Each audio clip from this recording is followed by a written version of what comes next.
Donc le but de cette vidéo est de vous montrer comment aborder la partie objet d'un sujet d'étude de cas de BTS SEO. Alors j'ai pris le sujet 2013 VSPC qui est le premier sujet qui est tombé dans le cadre du BTS SEO.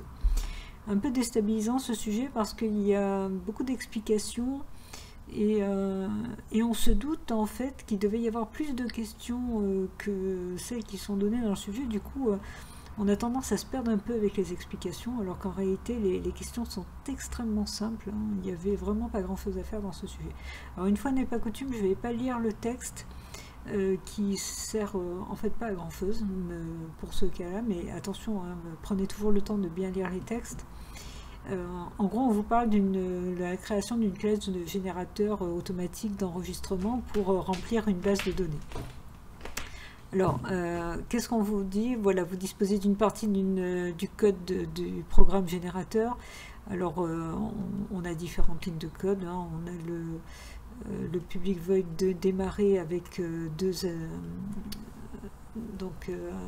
avec des paramètres. Ensuite, on a une ligne de connexion, vous voyez, avec toutes les étapes de connexion. Et en fait, on crée un objet personne en lui affectant une instance de la classe personne, en appelant générer nom et générer prénom. Okay.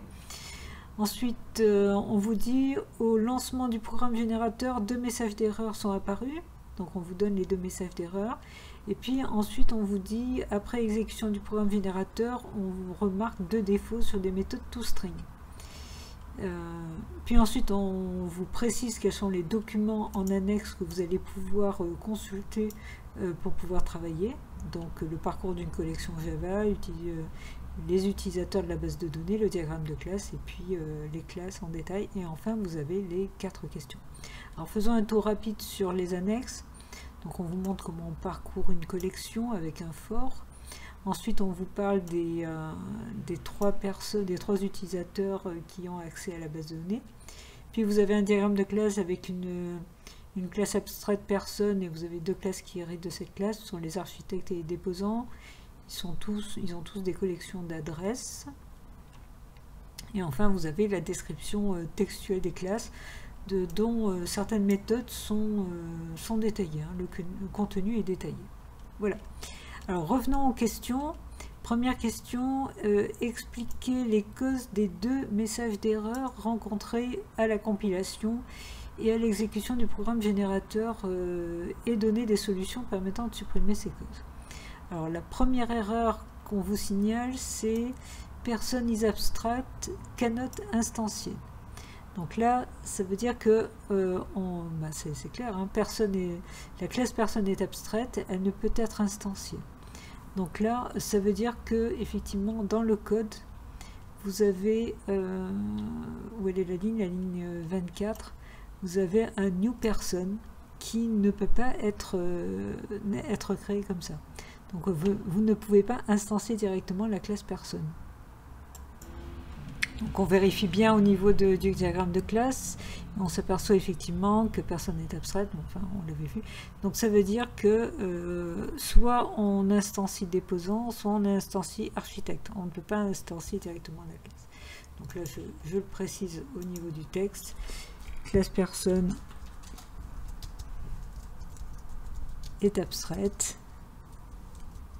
Ça, en fait, je traduis en français ce qui est marqué dans le message. Hein. Donc, ne peut être instancié.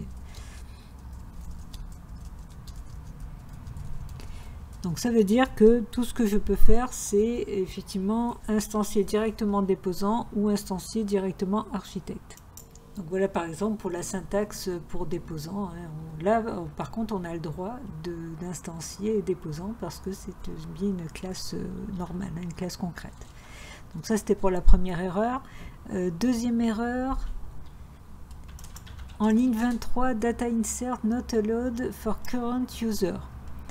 Donc on est en ligne 23 et c'est la ligne de connexion et on nous dit que apparemment le user utilisé n'a pas les droits. Hein, donc on peut signaler que c'est un problème de droit. Donc, problème de droit sur le user.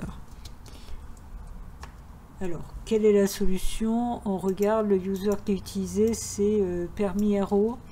Et dans les users qu'on nous a donné, permis RO qui n'aura que les droits de lecture sur les tables de la base de données.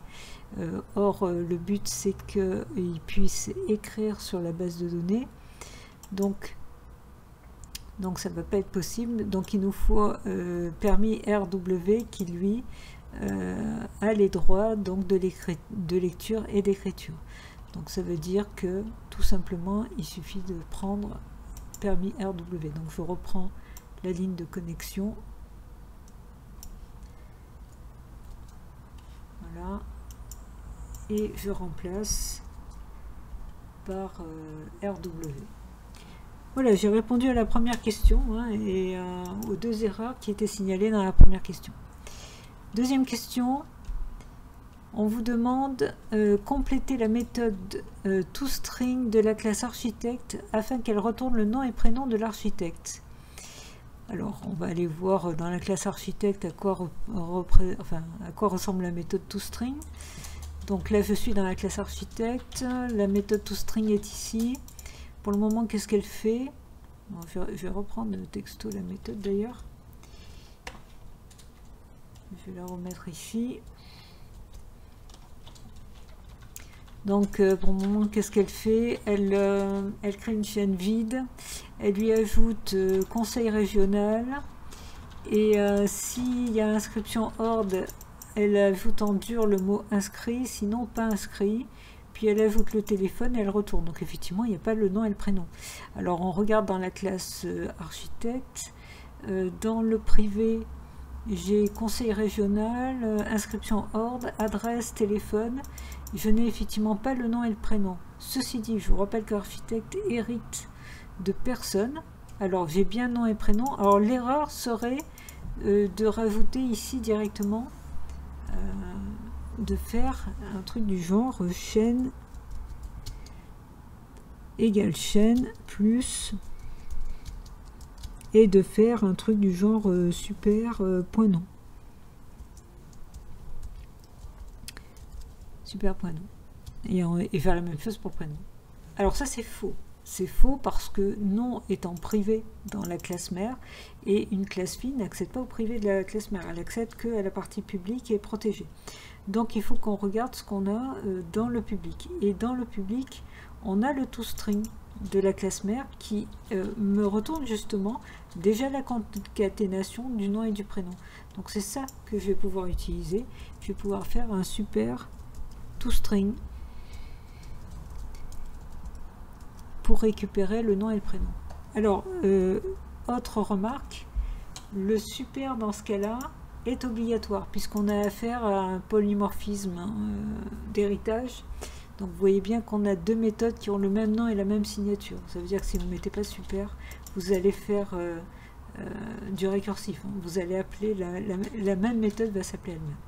Donc voilà, tout ce qu'on vous demandait finalement dans cette question, c'était d'ajouter cette ligne-là qui manquait dans la méthode toString. Ensuite, question 4.3, modifier le diagramme de classe afin de prendre en compte les déposants assistés par un architecte. Alors, les déposants assistés par un architecte, c'est quoi cette histoire? Et on vous dit effectivement à un endroit, alors il faut que je retrouve l'endroit. Oui, donc le passage qui est intéressant est ici. La relation entre un architecte et ses déposants n'est pas prise en compte. Il est indispensable que la méthode toString de la classe architecte retourne également pour un architecte donné les noms et prénoms des déposants qui l'assistent. Et ça va être le rôle de la question 4.4. Mais du coup, dans 4.3, il faut qu'on fasse le lien justement entre architecte et déposant. Et on vous demande de le faire directement au niveau du diagramme. Donc pour cela, on va ajouter, je vais dessiner directement là. Donc je vais insérer, si j'arrive, une forme. On va rajouter une flèche. Voilà. Ah oui, mais là j'ai fait n'importe quoi, évidemment. Oui, donc une flèche entre déposant et architecte.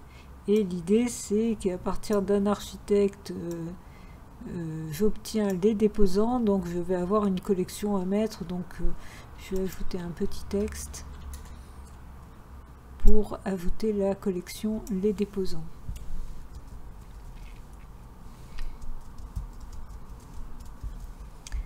Voilà. Alors on va peut-être juste pour faire bien, on va enlever le cadre. Parfait. Voilà, donc là, à partir d'un architecte, on a les déposants. C'était ce qui était demandé dans la question 4.3. Hein, il fallait tout simplement modifier le diagramme de classe. Donc sur la copie, vous reproduisez juste les classes version vide. Hein. Et enfin, compléter la méthode de toString de la classe architecte, donc toujours la même. Hein. Donc je reprends la méthode qui était déjà en partie modifiée dans la question 4.2. Et dans cette question, qu'est-ce qu'on vous dit? On vous dit que on veut afficher donc compléter la méthode toString de manière à ce qu'elle retourne pour un architecte donné le nom et prénom des déposants qui l'assistent. Donc ça veut dire que au niveau de notre méthode, une fois que j'ai affiché toutes les informations de l'architecte jusqu'à son téléphone et avant de retourner la chaîne complète, eh bien il faut que j'affiche la liste des déposants. Alors, je vais peut-être commencer par afficher, alors je vais utiliser le plus égal pour aller plus vite, hein, pour afficher un titre, hein, par exemple des déposants. Voilà, et à la suite de ça, je vais afficher les noms et prénoms des déposants. Donc pour ça, il faut que je parcours la collection que je viens de créer, les déposants. Et pour parcourir une collection, c'est ce qui avait été donné ici. Hein, on vous donne c'est le principe du for, que vous connaissez peut-être déjà si vous avez fait du Java. Donc for, donc à chaque fois on récupère un objet déposant, le déposant, et dans la collection les déposants que j'ai créé en faisant le lien. Donc à chaque tour de boucle, je récupère un déposant. Ça veut dire que dans la boucle, je vais pouvoir, dans ma chaîne, ajouter justement le nom et le prénom du déposant. Alors je vous rappelle que le déposant, qui est donc un objet de type déposant, on va essayer d'écrire correctement, voilà. Il a accès aussi au toString.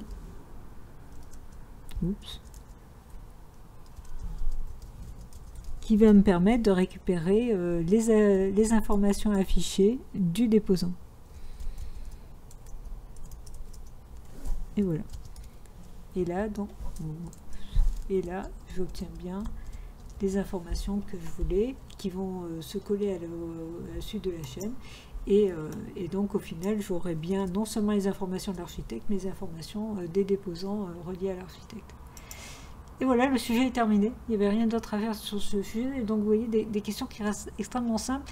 Et pourtant, si vous lisez bien le début du sujet, hein, vous pouvez faire une pause sur la vidéo pour lire le contenu. On part très très loin dans des explications qui finalement ne servent pas. Et je vous dis, hein, c'est certainement parce qu'au départ, il devait y avoir d'autres questions dans ce sujet qui ont été supprimées parce que le sujet devait être au final considéré comme trop long. Et du coup, ça peut être effectivement un petit peu déstabilisant de voir tout ce qui est expliqué pour rien.